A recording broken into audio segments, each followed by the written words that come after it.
पंकजा मुंडे यांनी अप्रत्यक्षपणे सुरेश धस यांच्याविषयी नाराजीचा सूर बोलून दाखवला।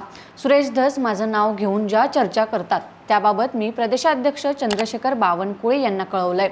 या विषयात माझा संबंध नाही, त्यामध्ये माझा उल्लेख करणं, कुठलीही वैयक्तिक टिप्पणी करणं अपेक्षित नाही, ती त्यांनी करू नये। पक्षाच्या भूमिकेला ठेच पोहोचू नये म्हणून मी गेले 4-5 महिने नागपूर अधिवेशनापासून गप्प बसले, पण आता मी पक्षश्रेष्ठींकडे सुरेश धस यांना समज देण्याची विनंती केली आहे, असं पंकजा मुंडे यांनी सांगितले। विधानसभेला तुम्ही पक्षविरोधी भूमिका घेतली असा त्यांचा आरोप आहे।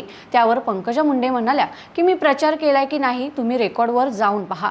या राज्यात अनेक लोक भाजपाशी निगडीत होते, ते अपक्ष उभे राहिले, मंचावर जाऊन मतदानाची मी विनंती केलेली, त्यांनी केलेला आरोप चुकीचा आहे। प्रचार करताना त्यांनी माझ्याविषयी दुसऱ्या कुठल्या नेत्याचं नाव घेतलं नाही, त्यामुळे निकाल लागल्यावर असा आरोप करणं, जो व्यक्ती 75,000 मतांनी निवडून आलाय, काम केलं नाही तर कसं शक्य होईल याचं त्यांनी आत्मपरीक्षण करावं, असं पंकजा मुंडे म्हणाल्या।